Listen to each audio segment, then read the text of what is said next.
కర్కాటక రాశి. ఈ కర్కాటక రాశి వారి తాలూకు జాతక ఫలితాలు 1వ తారీఖు జనవరి 1వ తారీఖు నుంచి చెప్పాలి అంటే,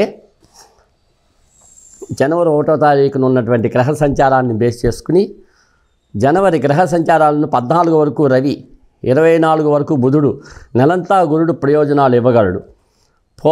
మన పూర్వార్థాల్లో ఆసక్తికరంగా వ్యవహరించుకోగలరు.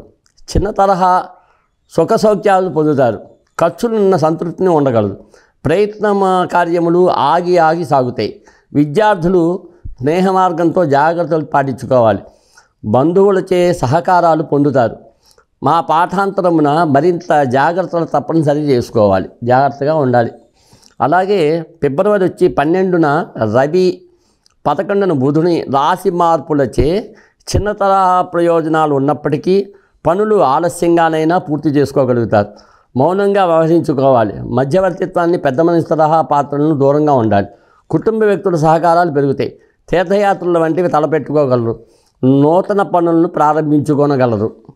అలాగే మార్చి గ్రహ సంచారాలు 3ంటికి 1 వంతు అనుకూలం.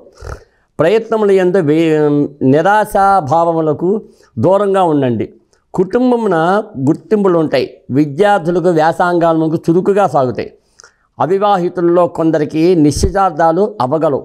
ఉద్యోగాదులు యందు కర్తవ్యములకు పెద్దపీట వేయాలి. చెల్లింపులకు పూర్తి చేసుకుంటారు. కర్కాటక రాశి వారికి పెళ్లి కాని వాళ్ళు ఎవరైనా ఉంటే, ఆడపిల్లలు కానీ మగపిల్లలు కానీ, వాళ్ళందరికీ కూడా ఈ సంవత్సరం పెళ్ళిళ్ళు అయ్యేటటువంటి అవకాశాలు ఎక్కువగా ఉన్నాయి. కావున మీ వివాహ ప్రయత్నాలు చాలా గట్టిగా ప్రయత్నం చేసినట్లయితే ఖచ్చితంగా మీ అందరికీ కూడా వివాహం అయ్యే యోగ్యత ఈ సంవత్సరం కనిపిస్తోంది.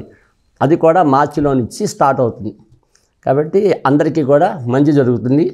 ఈ కర్కాటక రాశి వారికి రాజపూజ్యం వచ్చేసరికి ఈ సంవత్సరం అంతా కలిపి 6, రాజపూజ్యం 6, అవమానం 6. కాబట్టి పొగిడేవాళ్ళు 6 ఉంటారు, తిట్టేవాళ్ళు 6 ఉంటారు. జాగ్రత్తగా పొగిడే వాళ్ళ దగ్గరే ఉండాలి. ఆ రకంగా తిట్టేవాళ్ళని కొంచెం దూరంగా కవర్ చేసుకుంటుంటే సరిపోతుంది.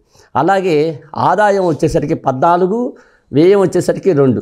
కాబట్టి ఈ కర్కాటక రాశి వారికి ధనయోగం బాగా ఉంది. అందులో ఈ 4 3 అయిపోయింది కాబట్టి 9 మాసాలు అయిపోయింది. ఈ 3 మాసాలు కూడా ధనయోగం బాగానే ఉంది. ఈ విశ్వావసునామ సంవత్సరం ముందుగా ఈ క్రోధినామ సంవత్సరం చివరి వరకు కూడా ఆదాయం బాగుంది.